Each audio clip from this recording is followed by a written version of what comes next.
Good morning, everyone.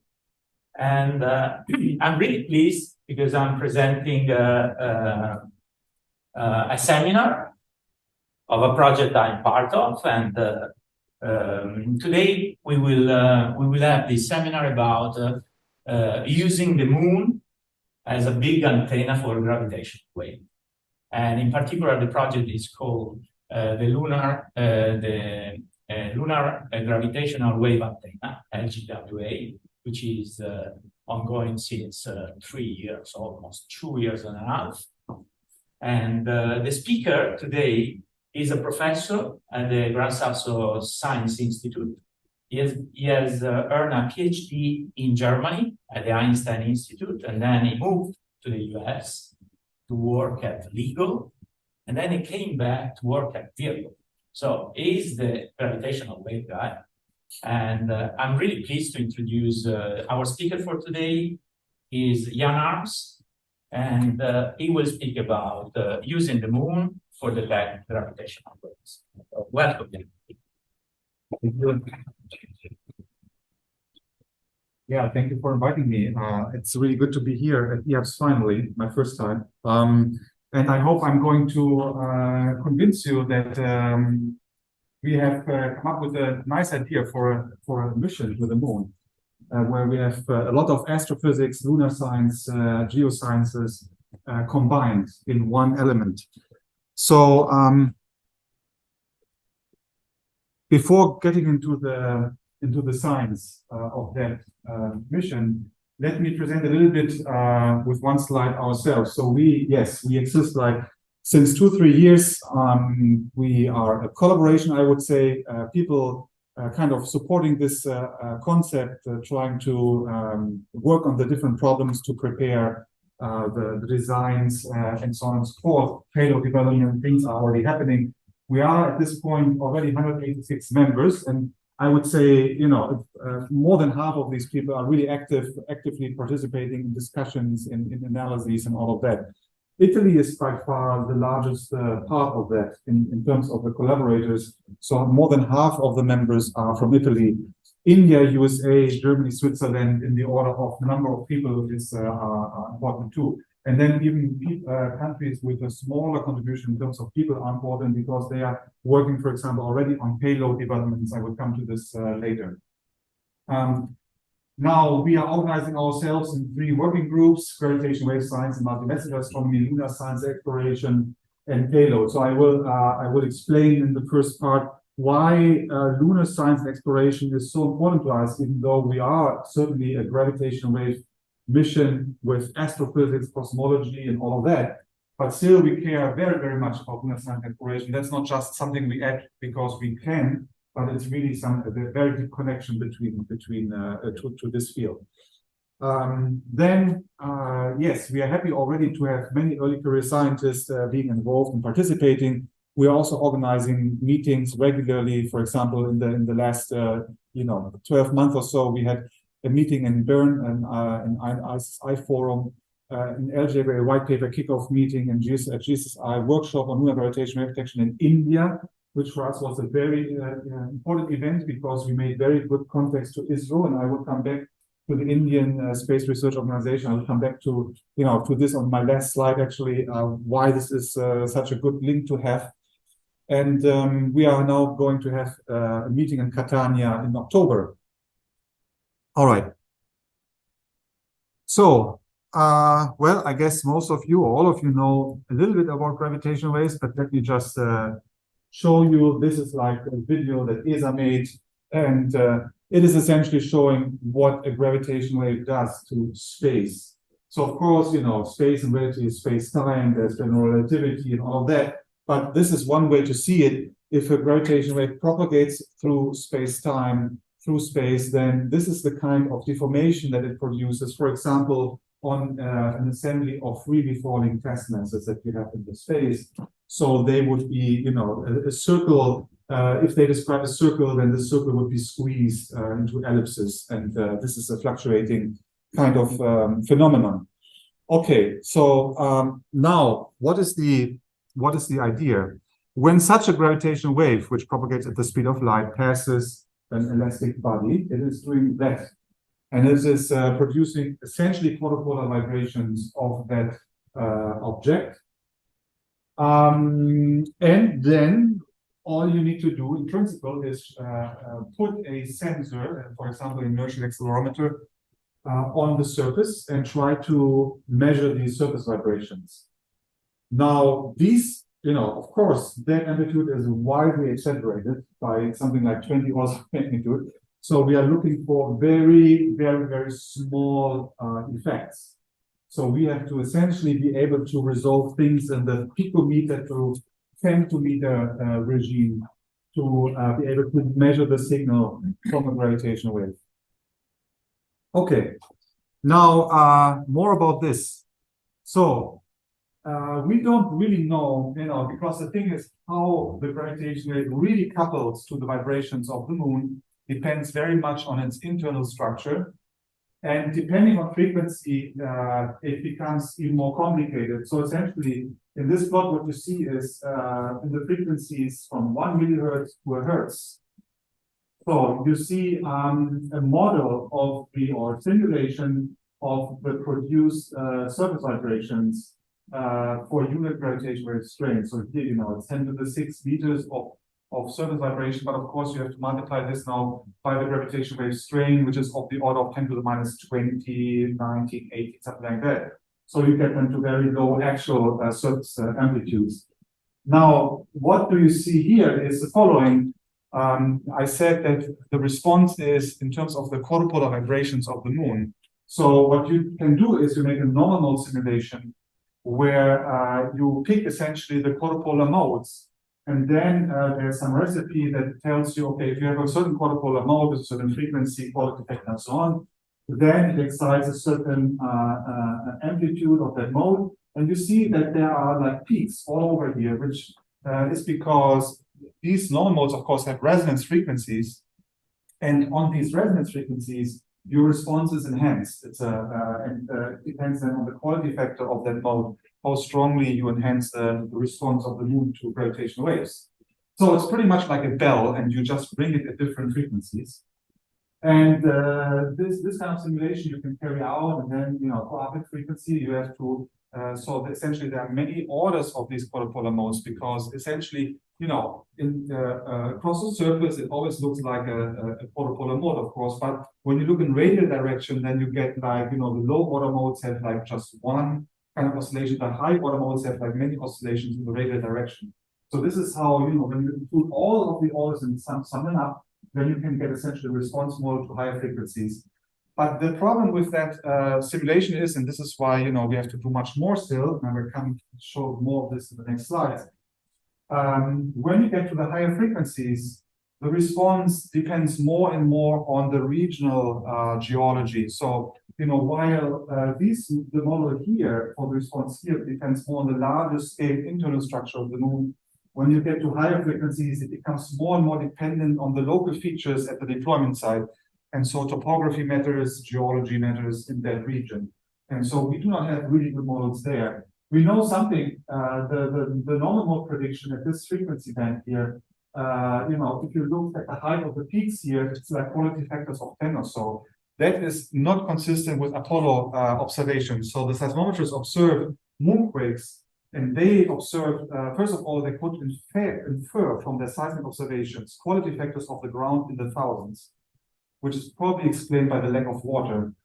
But now they also really saw decay times in the tails of the moonquake waveforms. And so what this actually means is that there's a storage capability of seismic energy in especially in the decihertz band. And so we expect that this prediction is a bit conservative because this is not considered because the Apollo kind of observations point more to applications of 100 or so Q factors instead of 10. So we have to work on that, but it's complicated. You have to set up, numerical simulations which are not normal mode simulations, but something more sophisticated. And you need models of topography and geology. So already for us to be able to make very good predictions of how strong, how well we can see these signals, we already have to understand quite a bit about geology and internal structure of the moon. Of course, we know at the moment not that much. Now, what do we know? I mean, of course, first order is that's a spherical object, fine. Of course, you know, when you already look at the surface, it's not quite so homogeneous. There's some kind of dark and light colors already. And so this tells you, okay, people, of course, I read, explained this with basaltic flows that happened, a long time ago, and they gave rise to these different colors. For sure, interesting that there's more on the near side of these dark colors than on the far side. So all of that points already to maybe a little bit more complex internal structure than we might accurately know today. Another something I will come back to later is about the poles, which for us play a crucial role for the mission, because we propose deployment in one of the permanently shadowed regions. I will come back to this later. So essentially, where we want to operate our seismic stations would be in one of these permanently shadowed regions.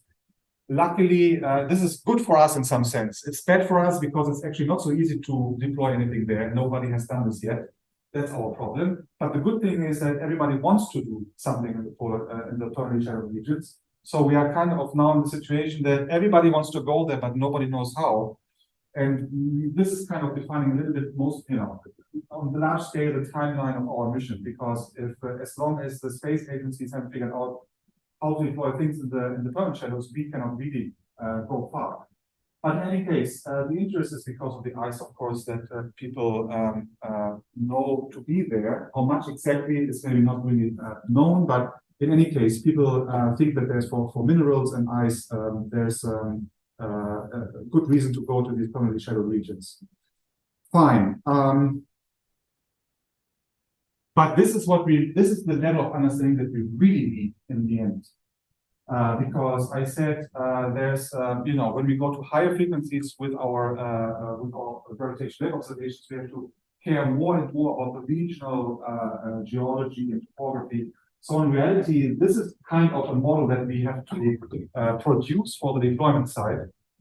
And then really understand, have some estimates at least, about the layered geology maybe where these transitions occur, but also what are, the seismic speeds, density, and so on, to be able to then carry out seismic simulations. And so to parameterize. Now, this is my last slide on the geology part, but let me just put out an idea. This is all preparing essentially the mission and understanding our sensitivity and the response of the moon. In reality, of course, we will never be able to predict the response very, very accurately, because you know how well you can do geology. The geological parameters, how precisely do you really know them for a volume like this?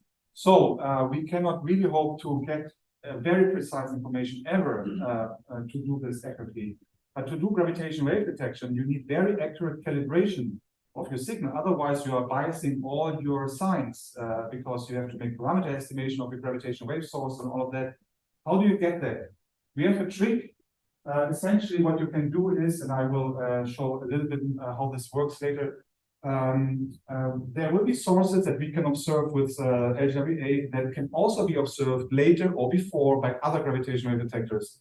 These are very precisely calibrated, and we can transfer that calibration back to our band and our detector, and then we can turn this around. Suddenly, we have well-calibrated signals, and now we can do high-precision geology. So we will essentially do CT scans of the moon with gravitational waves. So gravitational waves will come from all directions and all frequencies, and they will produce seismic waves and bring up the moon. And we will study these seismic signals. And this is just like a CT scan. So we will do high precision geology. We can get to like percent level errors in terms of the internal structure and geological parameters of the moon. So I think this is kind of a slightly maybe today crazy sounding idea, but this is what we can actually do. So there's this very fundamental link between geology, geosciences, and the gravitational wave detection here.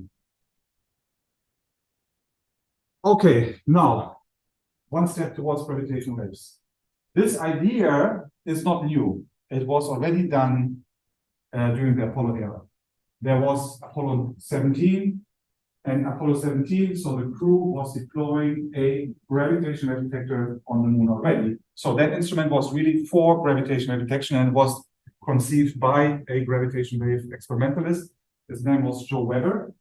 And he wanted to essentially measure the millihertz resonances and the response of the moon to gravitational waves.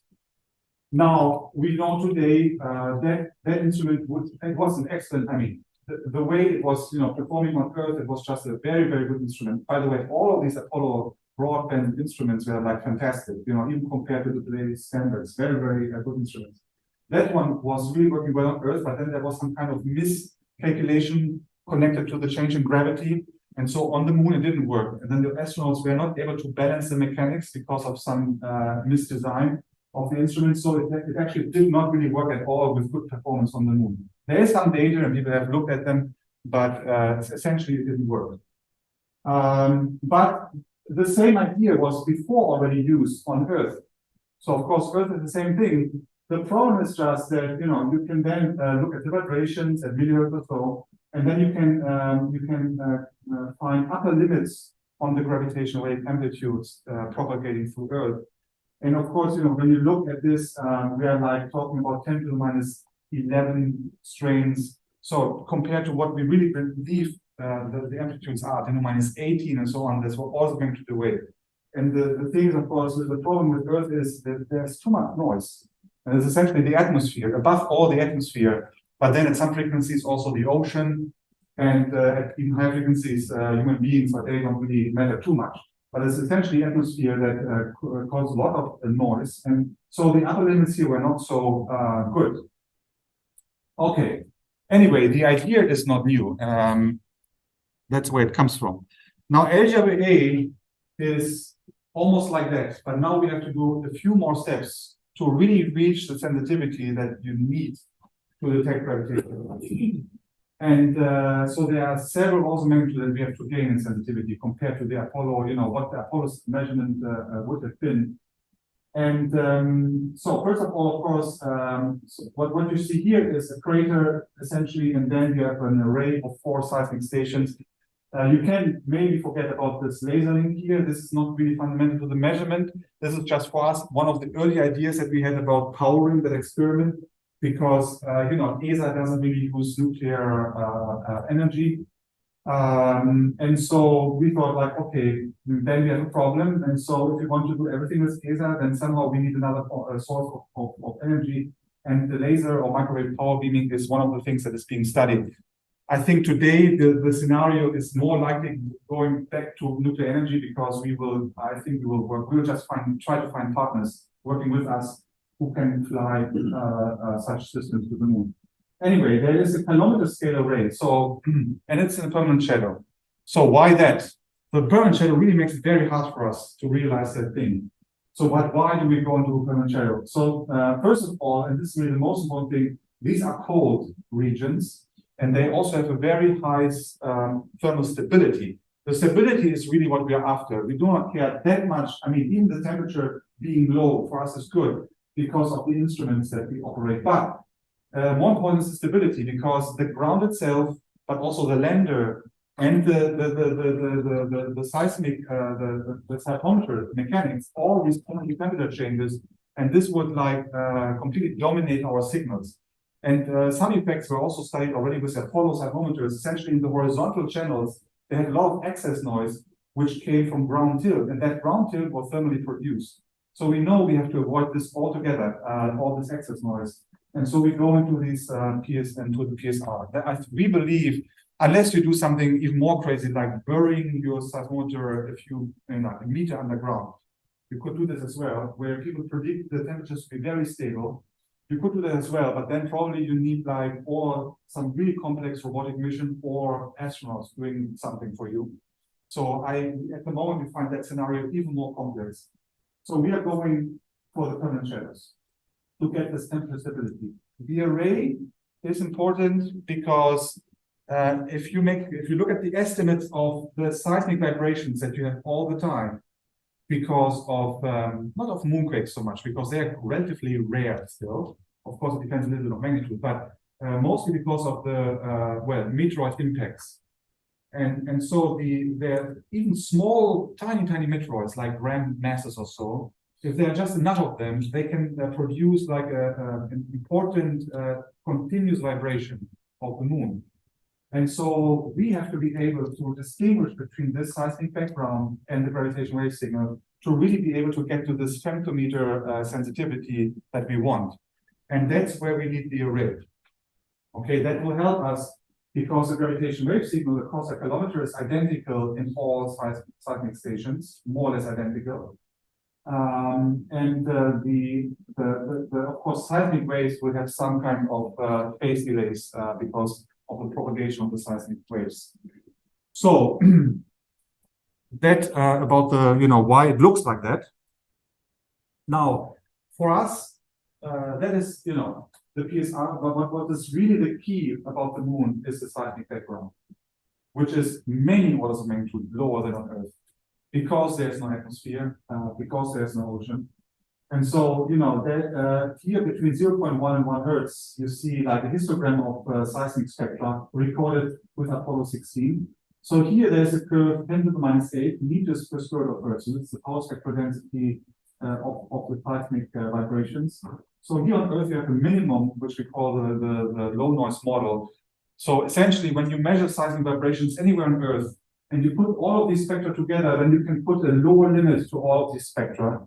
So nowhere on Earth, essentially, with few exceptions that you have, with one hand you can count them, the seismic vibration level will never be observed under this line here. And this, by the way, this part of the Earth vibrations comes from the ocean. This is ocean waves essentially producing that perturbation in this frequency band.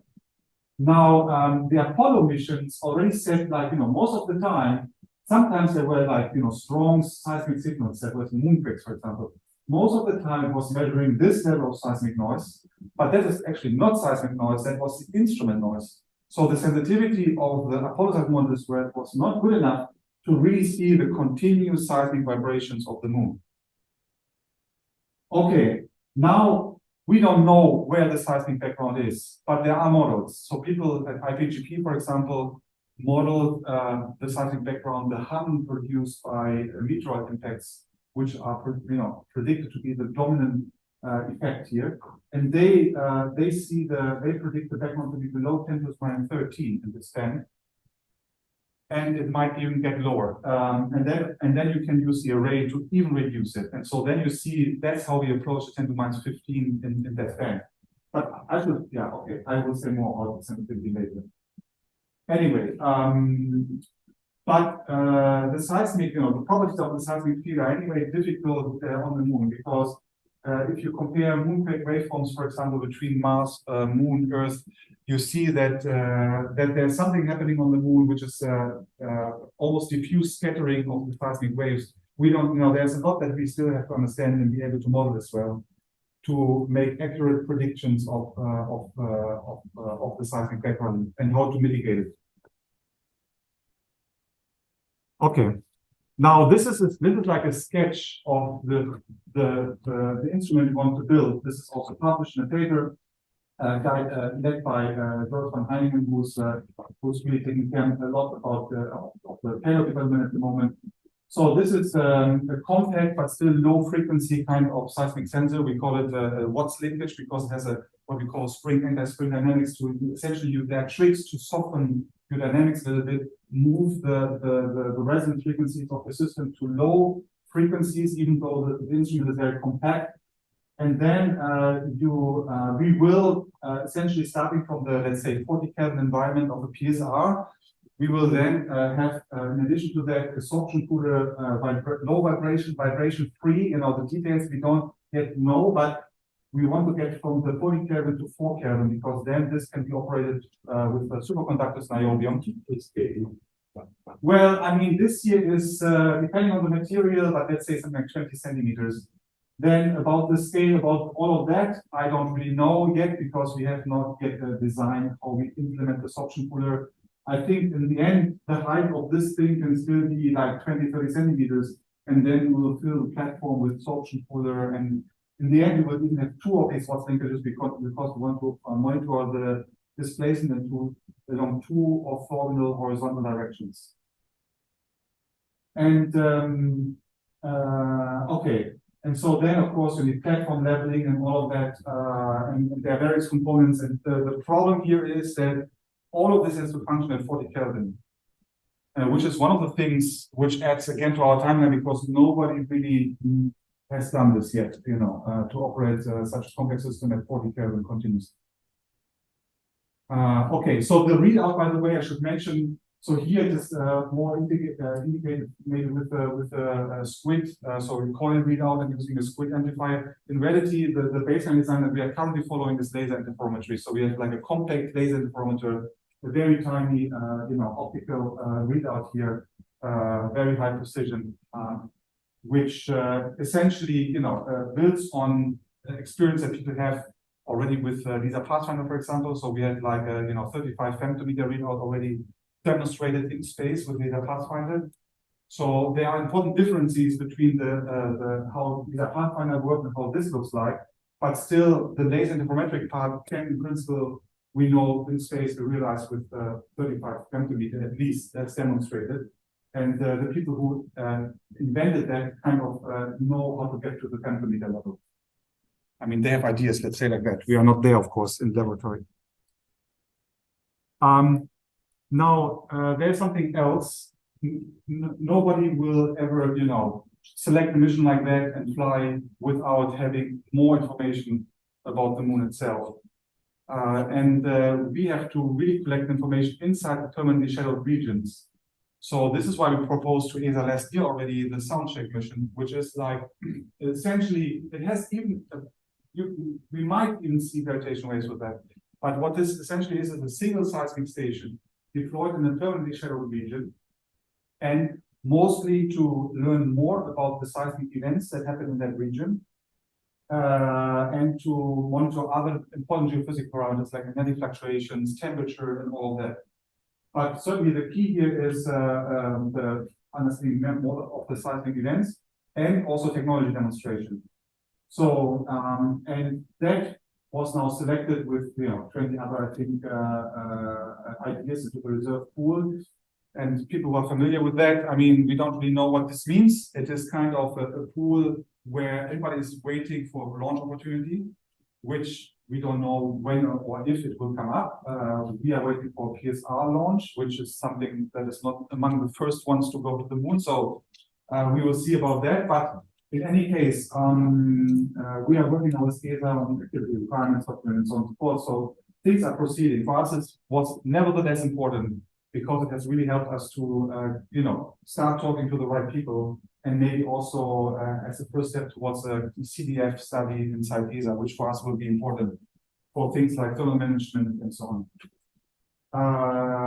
Anyway, the payload team is also excellent. So we are, you know, we are not completed, I would say. There are still components that we would like to, you know, essentially where we planned with off the shelf, which we would like to customize. But essentially, we have started to look at the technology gaps and see what funding we need to close these gaps and then get to a good TRL in the end to react to launch opportunities. Just a little bit of comparison. Soundcheck LGRA, so this is a geophysical explorer, this is gravitational observatory, 1 seismic station, 4 seismic stations. We're here targeting essentially picometer sensitivity, but this is almost demonstrated in laboratory, not really, and I will come back to why. And here we are at 0.1 at a sub picometer and at 1 Hertz sub, you know, femtometer sub femtometer. So these are the differences inside the PSR. Here we have more strict temperature requirements because of the absorption. The environment has to be below 40 Kelvin, otherwise we need other cooling stages, which is making just noise and complicated. And we will here cool to 4 Kelvin, while this is not yet foreseen for the soundcheck because we don't need it.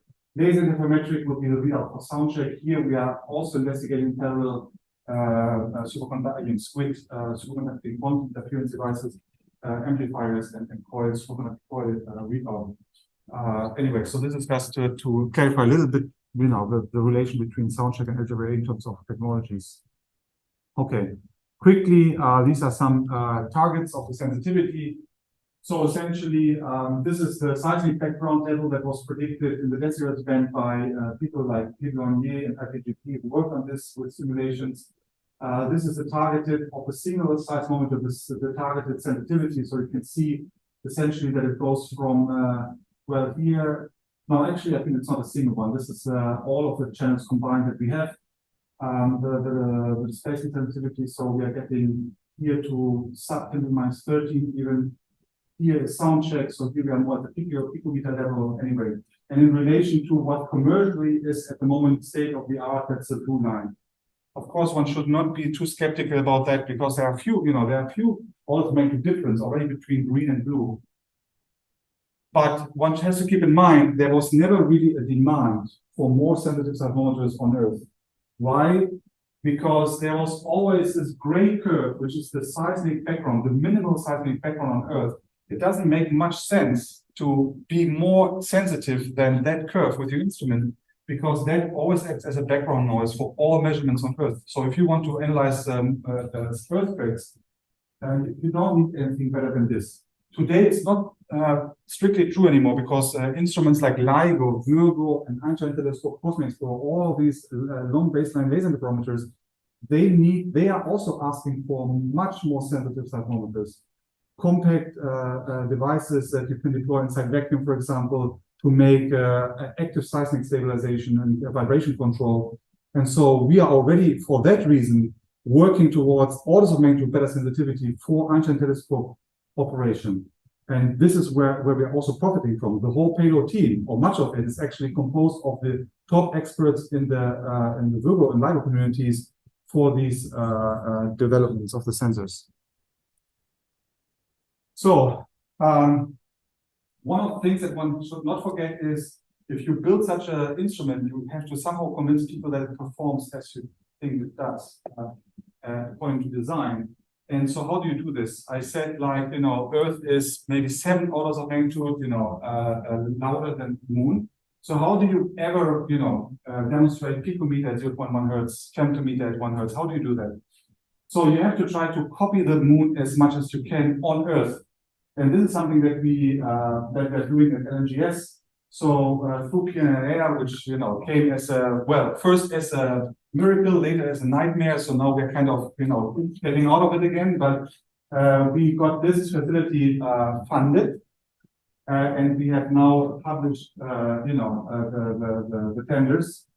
And essentially, we will have an adaptation of the LIGO design of some seismic isolation platforms. And so we will have these nanometric sensors stabilizing the motion of the platform to a level good enough so that when you now have 2 lunar sensors on that platform, you can essentially take a differential between the 2 seismic signals to estimate the instrument noise of these sensors. And we believe if you have like around a year of data, you have enough to be able to do that subtraction so perfectly that you can demonstrate even a femtometer sensitivity at 1 hertz and picometer at 0.1 hertz. And so this will be constructed, in some angle far away from the main operational experimental halls at LNGS. It will be here in a little corner up there where everything is quiet. And so that is, I should say, that facility, Gemini, is mostly for ET R&D. This is also where most of the funding comes from, ET. It's an Einstein Telescope Infrastructure Consortium. But then we got some extra funding from another PNR project for the cryocooler part, because we have to be able to operate the sensors on the platform at low temperatures. And so that part was coming from another PNR. And so then it became for us a PSR emulator, essentially. Something else that we have to do in that direction is lunar analog studies. So we have to go, to places like Mount Etna, and we are already with INGWU looking into this, having some seismic sensors deployed there to study, because let's say the lunar regolith is hopefully very similar. At least, it depends on how deep and so on. We don't really know, but we hope that there's some similarity, enough similarity between the Mount Etna landscape and the lunar regolith to be able to study, for example, the kind of scattering that has been observed on the Moon of seismic waves. So we want to deploy a seismometer array here, relatively small, kilometer scale again, to be able to see, the effects of scattering and the seismic correlations between stations. And also to learn essentially how to deploy the instruments if you have to kind of hook them to the ground, or if it's enough to just put them on the ground, if you have to be very careful about this as well. So these aspects we have to study at Mount Etna, I hope, but we have really not at the moment no funding for this. It's still under preparation. Okay, next step, gravitational waves, observation. So what is the science? So gravitational waves has just started. I mean, some people might be amazed by what LIGO and Virgo have done, but it's really epsilon. It's like almost nothing compared to what we think Einstein telescope and Cosmic Explorer will be able to do. So this is really like something like Galilean telescope kind of nice first observations, groundbreaking. But the real scientific return comes from the next generation Einstein telescope and Cosmic Explorer. And so this is one of the directions. Then LISA is an approved mission and will happen maybe 2035, who knows when exactly, but in that range. And so also here, many signals will be observed, and this is more in the videos then. Then we have PTA, and you have heard, PTA has its golden moment at the moment. Right now, it is kind of getting stronger and stronger evidence. There will be more observations coming in with MERCAP and, SKA at some point. So I think this is going to be becoming more exciting now in the next years. And we have then the very low frequency kind of things looking for polarizations, like from the cosmic microwave background, essentially, like BICEP2, you might have heard of some of these that look for polarization patterns in the seismic background, in the cosmic microwave background, to see the imprint left by gravitational waves. And this is a huge band of frequency, right? 10⁻16 to 1,000 hertz. And there are many gaps. And we believe that, some of these gaps scientifically might not be so valuable. But it turns out that this one gap left between the terrestrial detectors and LISA, essentially, we expect it to be, there have been many studies already, to be very, very important for gravitational wave science. Cosmology-wise, because it might be the only place where you can really dig to the primordial background. When you look at this wider frequency band here, neither with Einstein telescope nor with LISA, we will have a really good chance to see the primordial fluctuations of gravitational waves. Many studies have shown this is the sweet band. Of course, with LGWA, like we designed it, we will probably also not be able to see it. We don't have a better chance. That's a sensitivity issue. But it is, anyway, for cosmology, a very important band. We will also be able to observe intermediate mass level binary mergers and so on and so forth. And there are other things I will show a bit more. So anyway, this missing link is what we believe we can cover with LGWA. And that makes it really important and unique. So to show this a little bit more in terms of sensitivity curves, now 10⁻⁴ hertz to 1,000 hertz. And so here you have Cosmic Explorer and the Einstein telescope. Here you have LISA, and then in between we would place LGWA with our observations. And that is really important for many reasons, not only because it will see things that you cannot see with these two, but also you can do things together. So, you might know, that some of these gravitational wave sources, they just continuously increase their frequency. So they can start, you can start observation of them somewhere here, and then they go up in frequency, and then they merge somewhere here. And so you can observe them all the way. And if you combine the data from all of them, it will just become a very high precision waveform estimation, parameter estimation, localization, mass estimates. You could even get so precise with the parameter estimation that you can do, maybe with a decent chance, fundamental physics discovery. So there is something that, there's a lot that can be done in this, what we call multi-band observations. And so, again, I think it's very important to have LGWA. Very quickly, this is how these traces look like. So you can have a merger inside the decihertz band, for example, of 10 to the 5, 10 to the 5 solar mass binary. There can be IMRIs, that can be also solar mass systems that then go on and merge in the band of terrestrial detectors, like solar mass level binaries, moon star binaries. White dwarfs, they might just sit for months in your observation band without changing frequency because they're still widely separated and low mass, so they don't change much. And then in these waveforms, you get like little wiggles in amplitude, but also in phase. and that comes from the rotation of the moon and the moon orbit around the Earth and the Earth orbit around the sun over longer observation times. These features are actually very important because they allow you just with LGRA to make very, very sub-square degree sky localization of your source. And so that is interesting because the nukes are binary, could be observed that way here, localized quite well. And then you give a warning essentially about the merger time and the sky localization to EM, partners, or even to Argent telescope. It might be interesting, things like that. In terms of the masses, so this is like binary mass, 10 to the 1, so the 10 solar masses to 10 to the 7 solar masses. So here in the middle, that's where you have essentially the redshift. So this is like 30 maybe, redshift 30. So you can essentially see 1,000, 2,000 solar mass black hole binaries out to redshift 30. Of course, if you see anything at redshift 30 is another question, but let's say that's observation capability of LGRA. So quite good actually. You get into the dark ages. Okay, so there's a lot of science, multi-messenger, multi-band that we will be able to do. I skipped this. Now, a lot of that is not really well described in any publication at the moment. And so we thought even for our own funding, for our own proposals, we need a reference.